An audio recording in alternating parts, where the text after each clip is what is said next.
Hello दोस्तों, PCM education centre पर आपका स्वागत है। चलिए, यहाँ हम लोग लाइव हैं और एक है ना, ये जो है क्लास 10th के फिजिक्स का ऑब्जेक्टिव क्वेश्चन है और इसका ऑब्जेक्टिव का पार्ट 1 आपका होने वाला है। ठीक है, तो यहाँ देखिए, सबसे पहले आपको करना क्या है, इस वीडियो को आप दोस्तों के साथ शेयर कीजिए और चैनल यदि आप सब्सक्राइब नहीं किए अभी तक तो इसको आप सब्सक्राइब कर लीजिए।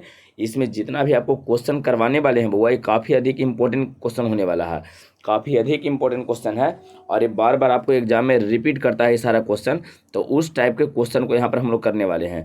तो चलिए, आप यहाँ पर देखिए, पेन पेपर लेके आपको बैठना है ना। पेन पेपर आप लेके बैठिए और टोटल क्वेश्चन को आपको नोट करते जाना है।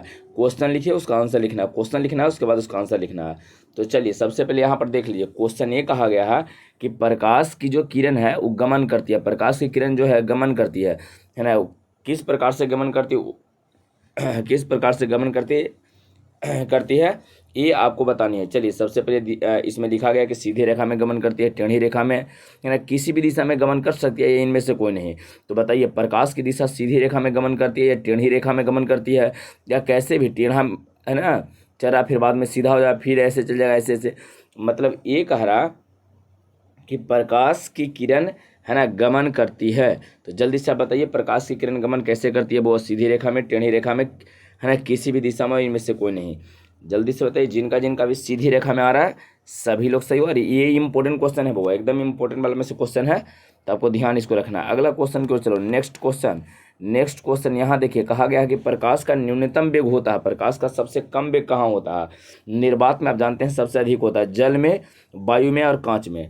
तो चलिए, जल्दी से बताइए कि प्रकाश का सबसे कम वेग कहाँ रहेगा? जो सबसे ज़्यादा कठोर होता है उसमें प्रकाश का वेग सबसे कम होगा, बुआ, जो सबसे अधिक कठोर होगा। तो जल्दी से बताइए, निर्वात में, जल में, वायु में या कांच, सबसे ज़्यादा कठोर कौन है? हार्ड कौन है? टफ कौन है? रिजिड कौन है? ये बताइए, सबसे ज़्यादा हार्ड कौन है, जो कठोर है? कांच है सर, तो कांच आपका आंसर आ जाएगा। इसमें कौन सा? डी। कांच में इसका चाल जो होता है प्रकाश का, इस सबसे कम हो जाता है, इसका न्यूनतम वेग हो जाता है। अगला क्वेश्चन कहा गया कि यहाँ देखिए, है ना, मोटर गाड़ी के चालक के सामने लगा रहता है। यहाँ पर ये कहा गया कि जो मोटर गाड़ी के जो चालक होता है उसके सामने जो लगा हुआ दर्पण होता है वो कौन सा दर्पण होता है या लेंस होता है? जो कौन सा लेंस होता है ये आपको बतानी है। चलिए, यहाँ आपको दिया गया समतल होता है दर्पण, वो उत्तल दर्पण, अवतल दर्पण और उत्तल लेंस। तो बताइए, मोटर गाड़ी के चालक, आप देखे होंगे कि जो 4 चक्का चलाता है, अब कार उर में रहिएगा तो सामने यहाँ पर वो ऐसे करके पीछे देखने के लिए वो दर्पण लगा हुआ रहता है। तो इसी वाला दर्पण के बारे में कहा गया है कि ये जो दर्पण होता है यहाँ पर, ये, है ना, ये कौन सा दर्पण होता है जी आपको बताना है। ठीक है, ये कौन सा दर्पण आपका होता है ये आप बताइए। तो चलिए, यहाँ पर देखिए दिया गया, समतल दर्पण होता है, उत्तल दर्पण है, अवतल दर्पण है और उत्तल लेंस होता है। तो जल्दी से बताइए, मोटर गाड़ी के चालक के सामने का जो लगा हुआ रहता है वो कौन सा दर्पण होता है? जल्दी से बताइए। तो बी आपका आंसर, बिल्कुल, जिसका बी है सभी लोग सही हो। उत्तल दर्पण होता है वो, एकदम ध्यान रखना, उत्तल दर्पण इसलिए ताकि पीछे वाला को, है ना, और, है ना, आसानी से वो देख पाया, बड़ा क्षेत्र में देख पाया। उत्तल दर्पण का, है ना, जो एरिया होता है वो विस्तृत क्षेत्रों को देखता है। तो ये आपको इसमें ध्यान रखना है। ठीक है, तो इसमें आपको कौन सा हो जाएगा? तो मोटर गाड़ी के चालक के सामने लगा हुआ रहता है कौन सा? तो उत्तल दर्पण आपका लगा रहता है, उत्तल दर्पण आपको ध्यान रखना। अगला क्वेश्चन क्यों, चलो, नेक्स्ट क्वेश्चन में कहा गया कि मोटर कार के हेडलाइट में, चलिए, मोटर कार के हेडलाइट जो मेन लाइट उसका होता है ना, अगर यहाँ पर आप इस तरह से अगर मोटर कार बना है तो आगे देखते हैं ऐसे करके 2 लाइट आगे लगा रहता है, आगे इस तरह से, है ना, ऐसे करके। तो ये आपको बताना है कि आगे जो हेडलाइट में लगा हुआ रहता है वो कौन सा दर्पण होता है? जल्दी से आपको बताना है, हेडलाइट में कौन सा दर्पण होता है, वो किस दर्पण का प्रयोग किया जाता है? हेडलाइट में किस दर्पण का प्रयोग किया जाता है? जल्दी से बताइए। समतल दर्पण है, है ना, उत्तल है, अवतल दर्पण है या उत्तल लेंस होता है? जल्दी से बताइए। बिल्कुल, जिसका सी आ रहा है वो अवतल दर्पण, अवतल दर्पण इसका आंसर हो जाएगा, सी आपका रहेगा आंसर। हेडलाइट में कौन सा हुआ? तो हेडलाइट में आपका अवतल दर्पण हो जाएगा। चलो, अगला क्वेश्चन, समतल दर्पण द्वारा बना प्रतिबिंब कैसा होता है? एकदम बेसिक क्वेश्चन है और इंपॉर्टेंट है। समतल दर्पण द्वारा बना हुआ प्रतिबिंब कैसा होगा? वास्तविक है, काल्पनिक है, दोनों है, इनमें से कोई नहीं है। समतल दर्पण द्वारा बना प्रतिबिंब कैसा होता है? वो वास्तविक है, काल्पनिक है, दोनों, इनमें से कोई नहीं। समतल, बिल्कुल सही है, इसमें काल्पनिक होगा। समतल दर्पण द्वारा बना हुआ प्रतिबिंब कैसा होता है? वो काल्पनिक प्रतिबिंब होता है। समतल दर्पण द्वारा हमेशा काल्पनिक प्रतिबिंब बनता है। क्लियर है? चलिए, अगला क्वेश्चन को चलो, नेक्स्ट, इस सबसे आज की वीडियो का सबसे इंपॉर्टेंट क्वेश्चन में से ये है बुआ, ये मोस्ट इंपॉर्टेंट क्वेश्चन में से है। क्वेश्चन आप पढ़ लीजिए पहले क्या दिया गया कि लेंस की क्षमता का एसआई मात्रक होता है। नहीं, लेंस की जो क्षमता है उस लेंस की क्षमता का एसआई मात्रक क्या होता है ये आपको बताना है। डायोप्टर होता है, ल्यूमिनेन होता है, लक्स होता है और एंगस्ट्रम होता है। जल्दी से बताइए। डायोप्टर है, ल्यूमेन है, लक्स है और एंगस्ट्रम है। चलिए एकदम बेसिक क्वेश्चन है, इसके बाद में सब लोग पढ़े हो। जल्दी से इस सबका एक ही आंसर आना चाहिए वो डायोप्टर और है ना, इसमें आपका आंसर आ जाएगा ए, इसमें डायोप्टर आपका आंसर आ जाएगा ए रहेगा। क्लियर है। चलिए अगला क्वेश्चन क्यों, चलो नेक्स्ट क्वेश्चन में पढ़िए क्या दिया गया है। ये कहा गया है 2 डायोप्टर क्षमता वाले लेंस का फोकस अंतर बताना है। 4 ऑप्शन दिया गया है।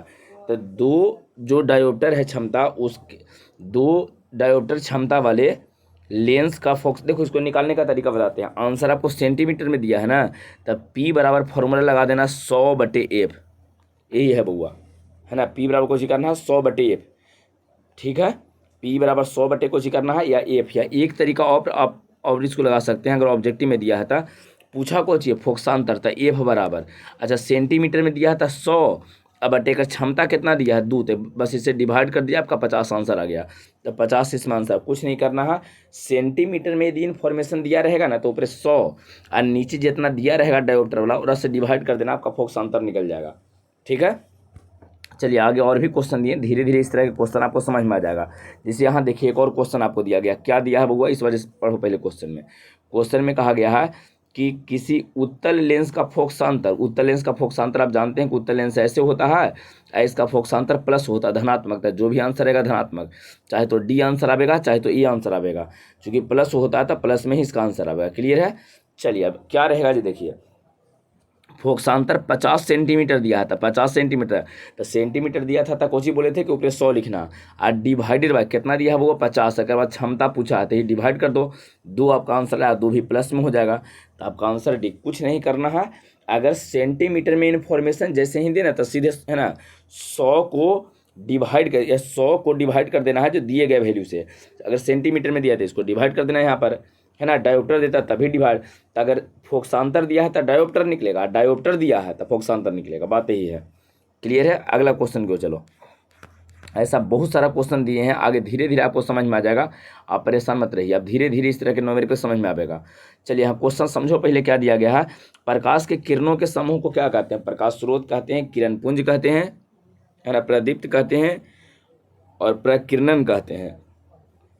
चलिए जल्दी से बताइए, प्रकाश के किरणों के समूह को क्या कहते हैं, प्रकाश स्रोत, प्रकाश पुंज, है ना, प्रदीप्त कहते हैं और प्रकीर्णन कहते हैं। चलिए जल्दी से बताइए इसका आंसर क्या रहेगा। प्रकाश के किरणों के समूह को क्या कहते हैं, किरणों के समूह को किरण पुंज कहते हैं। क्लियर है, किरण पुंज, तो आपका आंसर क्या आ जाएगा बी, किरण पुंज। किरणों के समूह को किरण पुंज कहते हैं, ध्यान रखना है। अगला क्वेश्चन को चलो, नेक्स्ट क्वेश्चन में देख लीजिए, उत्तल लेंस की क्षमता होती है। उत्तल लेंस, देखिए उत्तल लेंस ऐसे बनता है बउआ, मुख अक्ष के समांतर जो लाइट आवेगा ना इधर जाकर पार करेगा, तो यहाँ से इधर गया तो इधर वाला को प्लस मानते हैं, इसको मूल बिंदु मान लो ना, तो मूल बिंदु से इन्हें प्लस है इन्हें माइनस होगा, तो इधर कट रहा है, तो उत्तल लेंस का फोकस दूरी कौन सी है, प्लस है, तो फोकस दूरी प्लस है तो क्षमता भी उसका प्लस रहेगा, तो इसका क्षमता कौन सी हो गया वो धनात्मक हो जाएगा। आपका आंसर इसमें बी आ जाएगा। क्लियर है, धनात्मक प्लस में इसका आंसर क्या आएगा, पॉजिटिव रहेगा वो, धनात्मक रहेगा।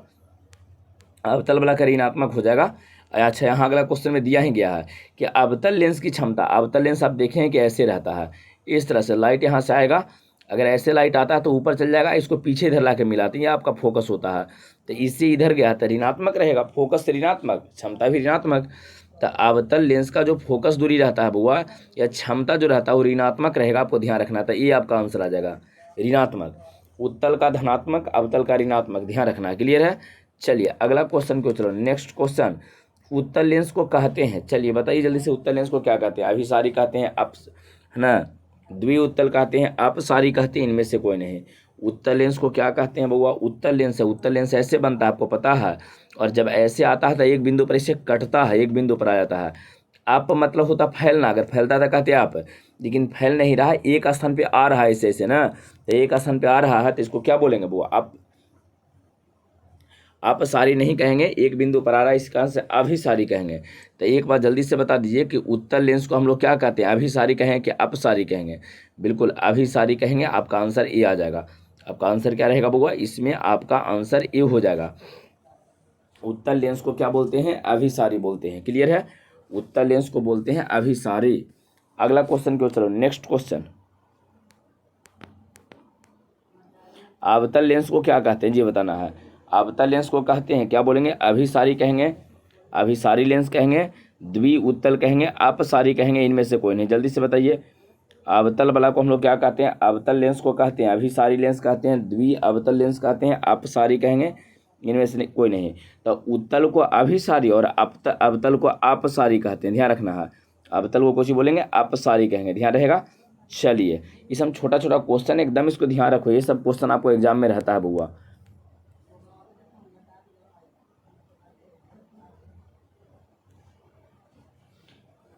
चलिए, अगला क्वेश्चन में कहा गया है, क्या कहा गया पढ़िए।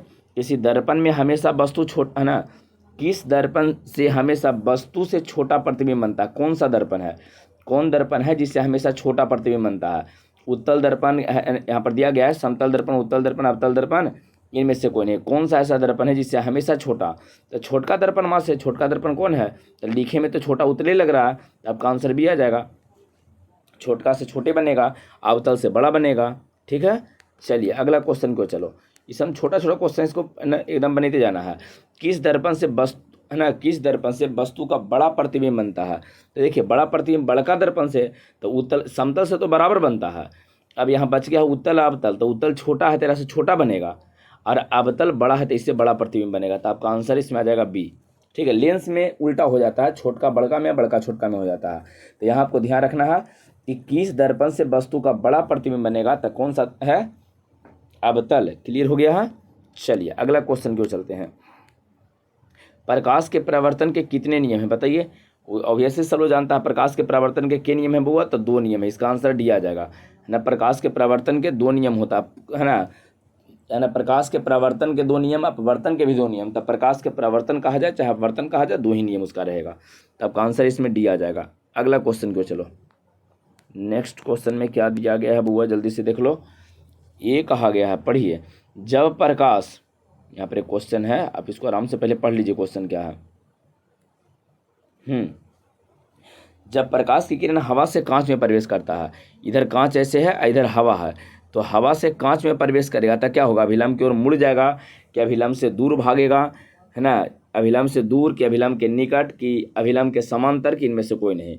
तो बताइए, हवा से कहाँ गया है, कांच में, तो हवा से कांच में जाएगा, मतलब विरल माध्यम से सघन माध्यम में, तो सघन में जाएगा तो सट जाएगा, मतलब है ना, उसके निकट जाएगा, अभिलंब के निकट चल जाएगा।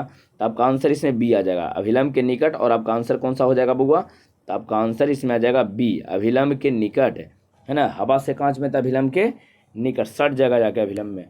चलिए, अगला क्वेश्चन क्यों, चलो साइड मिरर में कौन सा, चलिए एकदम बेसिक क्वेश्चन है ना, सब लोग पढ़ा होगा इसके बारे में। तो बताइए, साइड मिरर में कौन सा दर्पण होता है, साइड मिरर किसका प्रयोग करते हैं, अवतल दर्पण का, उत्तल दर्पण का, है ना, उत्तल लेंस का, प्रिज्म का। साइड मिरर में बताओ जल्दी से, साइड में जल्दी से बताइए। उत्तल दर्पण, जिसका इसका बी आ रहा है, सभी लोग सही हो, तो इसका आंसर आपका आ जाएगा उत्तल दर्पण। तो आपका आंसर कौन सा हो जाएगा वो, अब बी। क्लियर है, आपका आंसर इसमें बी आ जाएगा। अगला क्वेश्चन क्यों, चलो यहाँ देखो, फिर से उस सेम क्वेश्चन लाए हैं जो आपको वहाँ पर जो है ना न्यूमेरिकल वाला पार्ट था, दोबारा आपको समझाएंगे यहाँ पर, अब समझिएगा और धीरे धीरे करके सब क्लियर हो जाएगा। एक अवतल दर्पण की फोकस दूरी 10 सेंटीमीटर है ना, तब वक्ता त्रिज्या बताना है। तो बताइए, आर बराबर 2f सुना है, आर बराबर 2f बउआ, फोकस दूरी या त्रिज्या के बीच संबंध आर बराबर कितना होता है, 2f। तो एक बार बताइए, वक्ता त्रिज्या चाहिए, आर चाहिए, तो 2 × f का मान कितना दिया है, 10, तो 10 में 2 से गुना कर देंगे, तो 10 गुना 20 नहीं हो जाएगा बुआ। तो आपका आंसर बी नहीं आ रहा है, 20 तो मिल ही रहा है ना। फोकस दूरी दिया है, वक्ता त्रिज्या पूछा है, तो आर बराबर 2f लगा देना है। क्लियर है। चलिए, अगला क्वेश्चन क्यों, चलो नेक्स्ट क्वेश्चन में पढ़ो, कुछ दिया गया है।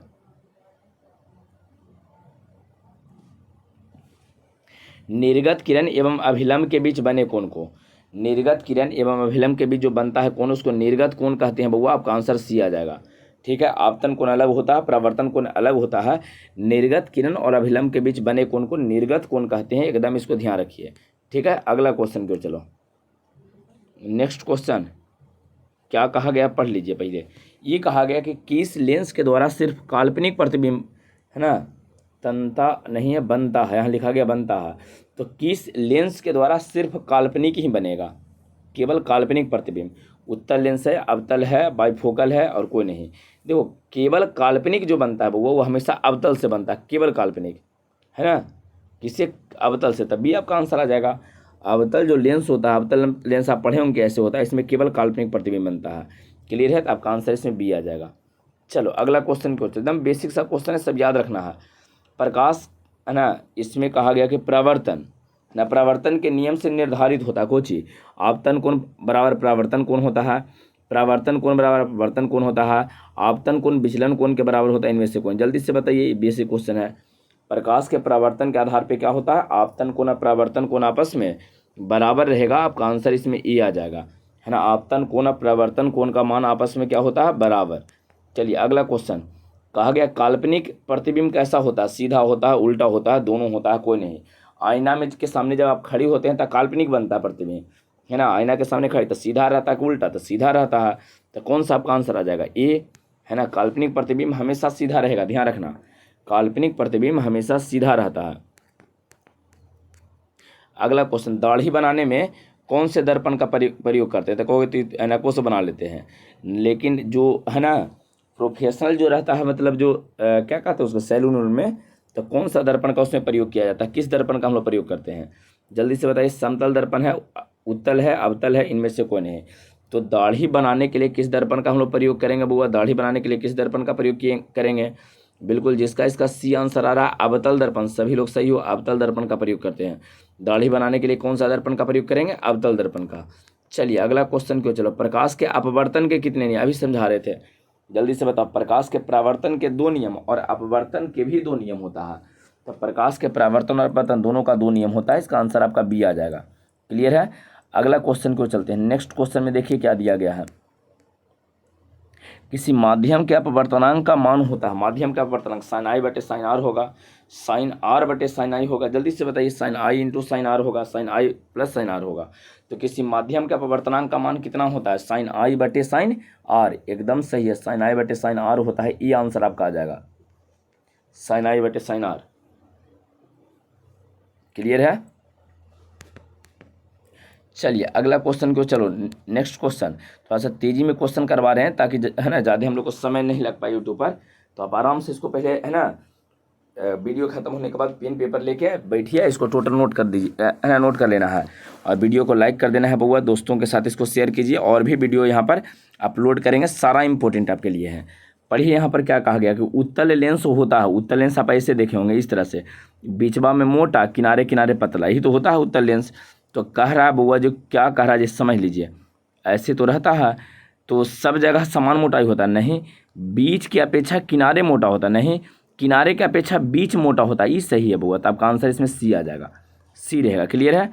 अवतल जो सॉरी उत्तल में है, बीच में मोटा आपका होता है। अगला क्वेश्चन क्यों, चलो नेक्स्ट क्वेश्चन, चलिए बताइए यहाँ पर क्या है, अवतल लेंस का आवर्धन क्षमता, ये बताना है, लेंस का आवर्धन क्षमता, जल्दी से बताइए क्या रहेगा, यू बटे भी, यू इंटू भी, यू प्लस भी, यू, है ना, भी बटे यू होता है।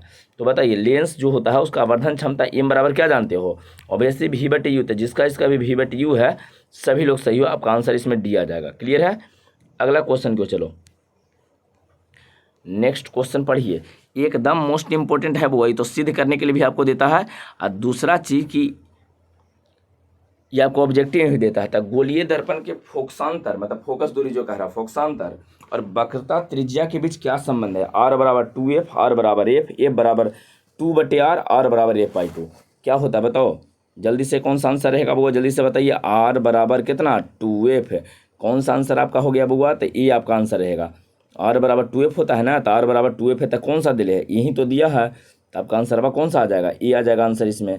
क्लियर है। आर बराबर 2f, एकदम इसको ध्यान रखना, आर बराबर 2f। अगला क्वेश्चन क्यों, चलो, उत्तल लेंस में बना प्रतिबिंब कैसा होता है, उत्तल लेंस बाबू ऐसे होता है, तो सबको पता है कि उत्तल लेंस इस तरह से होता है, तो उत्तल लेंस में जो प्रतिबिंब बनता है वो कैसा बनता है, ये आपको बताना है, कि बराबर और सीधा बनता है, नहीं बराबर और उल्टा होता है, इसमें आपको पता होगा, जब सी पे रखते हैं तो सी पर ही बनता है, वास्तविक और उल्टा बनता है, तो वास्तविक प्रतिबिंब हमेशा उल्टा ही होता है, तो ये तो सब तरह के से बनता है, तो आपका आंसर बी आ जाए, वास्तविक। अच्छा, वास्तविक और सीधा नहीं, वास्तविक कभी सीधा हो ही नहीं सकता, और इनमें से कोई नहीं, तो बी आपका आ जाएगा, वास्तविक और उल्टा, आपका आंसर क्या आ जाएगा वो, बी, जिसमें हो जाएगा वास्तविक और उल्टा। क्लियर है।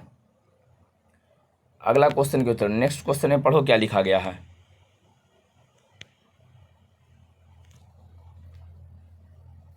अवतल लेंस के सामने अनंत पर रखे बिंब का प्रतिबिंब की स्थिति बताइए।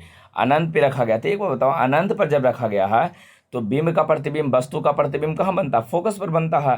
कोई भी अवतल हो चाहे उत्तल हो, हमेशा फोकस पे ही उसका बनेगा, है ना।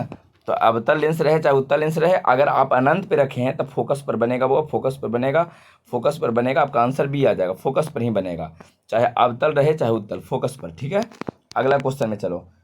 अब ये कहा गया अवतल दर्पण के सामने अनंत पे रखे, ये सेम क्वेश्चन था लगता है बउआ, सेम ही, इसमें भी तो ही अनंत पे ही रहेगा, सेम ही क्वेश्चन रिपीट हो गया है, अनंत पर तो फोकस। हाँ, अगला क्वेश्चन क्यों, चलो यहाँ पर अगला क्वेश्चन है। एक उत्तल लेंस की क्षमता, उत्तल लेंस की क्षमता धनात्मक होता था, चाहे तो आंसर ए होगा चाहे तो सी जो प्लस में है। क्षमता 1 डायोप्टर है, तो का फोकस दूरी सेंटीमीटर में पूछा था, बताइए कुछ ही करेंगे। सेंटीमीटर में पूछा था, कैसे निकालते हैं बउआ? तो 100 और डिवाइडेड बाय कितना दिया? 1, तो 100 में 1 से डिवाइड करेंगे तो 100 आपका आंसर आ जाएगा।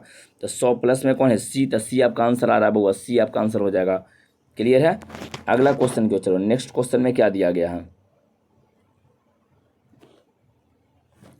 गोलीय दर्पण को जो बाहर की तरह वक्रित हो कहलाता है। गोलीय दर्पण जो बाहर की तरह वक्र हो, बाहर की तरह ऐसे करके वक्र हो, बाहर की तरह, है ना, ऐसे बाहर निकला हुआ रहता है। तो ये बताओ, जेकर बाहर वाला भाग उठा हुआ है उसको क्या कहते हैं? उत्तल कहेंगे क्या अवतल कहेंगे? उत्तल कहेंगे, है ना। तो उत्तल दर्पण आपका हो जाएगा सी, है ना, सी में आंसर आ जाएगा उत्तल दर्पण। बाहर की ओर उठा हुआ ऐसे है, तो बाहर की ओर उठा हुआ मतलब उठा हुआ है, धंसल रहता था ना अवतल का, तो उठा हुआ, तो उत्तल हो जाएगा आपका सी। क्लियर है, अगला क्वेश्चन क्वेश्चन नेक्स्ट क्वेश्चन में पढ़ो क्या दिया गया है। किसी गोलीय दर्पण के परावर्तक पृष्ठ के केंद्र को, है ना, मान लीजिए कि परावर्तक पृष्ठ ये वाला है, इसे समझ लीजिए, परावर्तक पृष्ठ ये है, और इसके केंद्र को, केंद्र मतलब मध्य बिंदु को, यहाँ पर मध्य बिंदु को कोची बोलते हैं? तो दर्पण के मध्य बिंदु को ध्रुव ही तो कहते हैं बउआ, तो आपका ध्रुव आंसर आ जाएगा, है ना, आपका बी आंसर इसमें आ जाएगा, ध्रुव है। थोड़ा सा एकदम एक एक क्वेश्चन बनाना घर पर बउआ, ठीक है, एक एक यहाँ जवाब सबके दे रहे हैं, तो एकदम आराम से टोटल देखिए, इसको बनाइएगा। तो यहाँ कहा गया कि टोटल का जो मध्य बिंदु है बउआ, मध्य बिंदु मतलब केंद्र है, केंद्र को कोची बोलेंगे? तो ध्रुव बोला जाता है। अगला क्वेश्चन को चलो नेक्स्ट क्वेश्चन में पढ़ो, कोची दिया गया है। लेंस के केंद्रीय बिंदु को क्या कहते हैं? लेंस के केंद्रीय बिंदु जो होता है, मध्य वाला बिंदु होता है, लेंस के केंद्रीय बिंदु को क्या कहेंगे? तो ये लेंस है बउआ, तो इसके केंद्र वाला बिंदु यहाँ पर क्या रहेगा? बीच में जो बिंदु होता है, उस वाला बीच वाला बिंदुआ को हम लोग कोची बोलेंगे, ये आपको बताना है। बीच वाले बिंदु को वक्ता केंद्र कहते हैं, प्रकाशीय केंद्र कहते हैं, द्वारक कहते हैं, क्या कहेंगे बताइए? अच्छे कहेंगे, बिल्कुल, जिसका बी आंसर है सभी लोग सही हो। इससे प्रकाशीय केंद्र होता है, ऑप्टिकल सेंटर रहता है बउआ, प्रकाशीय केंद्र नाम देते हैं। चलिए, दर्पण का सूत्र बताना क्या रहेगा? लेंस नहीं दर्पण, 1/v + 1/u = 1/f, आपका आंसर ये आ जाएगा प्लस वाला। ठीक है, आपका आंसर प्लस वाला हो जाएगा बउआ, 1/v + 1/u = 1/f, ये दर्पण सूत्र। क्लियर है, अगला क्वेश्चन, ये लेंस रहता था, माइनस लिख देते बीच में। दर्पण सूत्र क्लियर हो गया है बउआ, दर्पण सूत्र प्लस रहेगा, बीच में प्लस रहेगा दर्पण सूत्र में, ठीक है ना। 1/v + 1/, यही लेंस रहता था, माइनस रहता, दर्पण सूत्र हो जाएगा 1/v + 1/u = 1/f। क्लियर है, अगला क्वेश्चन, नेक्स्ट क्वेश्चन में देखो कुछ ही कहा गया है, पढ़िए यहाँ पर, ये है क्वेश्चन, आप आराम से पहले पढ़ लीजिए। गोलीय लिखा गया, गोलीय दर्पण का वक्ता केंद्र को जिस अक्ष से निरूपित किया जाता है, क्या कहेंगे उसको, है ना। जिस बिंदु से निरूपित है वो वक्ता केंद्र को जिस बिंदु से, बिंदु यहाँ पर है, जिस बिंदु से निरूपित करते हैं, वक्रता केंद्र को किससे? गोलीय जो दर्पण बनता है, इससे दर्पण, तो इसका जो केंद्र होता है वो, इस केंद्र को कोची से सूचित करते हैं? सी से, पी से, ओ से, एफ से। तो केंद्रवा को तो सी से सूचित करते हैं, वक्ता केंद्र को सी से, तो आपका आंसर इसमें ए आ जाएगा, ये वाला, ठीक है ना। चलो अगला क्वेश्चन, सारा क्वेश्चन आप कॉपी में नोट कीजिए और लिखिए। यहाँ कहा गया कि निर्वात में प्रकाश के चाल है लिखा हुआ, सॉरी यहाँ पर चाल लिखा गया है बउआ, यहाँ चाल कर देना। निर्वात में प्रकाश के चाल कितना होता है? 3 × 10⁸, पहला यही आंसर आपका आ जाएगा, यही तो होता है 3 × 10⁸। क्लियर है, निर्वात में प्रकाश के चाल 3 × 10⁸ होता है, 3 × 10⁸ मीटर प्रति सेकेंड। क्लियर हो गया है। तो देखिए थोड़ा सा जल्दी में इस वीडियो को ख़त्म कर दिए हैं, लेकिन आप लोग को करना क्या है, टोटल क्वेश्चन को नोट करना है, लिखना है, नोट करना। और भी वीडियो लावेंगे उसमें आप लोग को भी टाइम देंगे। तो ये पहला वीडियो, इसका आंसर हम खुद बताए हैं, तो आराम से इसको आप टोटल को याद कीजिए। आगे के वीडियो में आप लोग को भी हम टाइम देंगे, है ना, कमेंट करने के लिए आप लोग को टाइम देंगे। क्लियर है? चलिए था ठीक है, रहने देते हैं। वीडियो को लाइक कर दीजिए, शेयर कीजिए इसको, और चैनल को आप सब्सक्राइब कर लीजिए।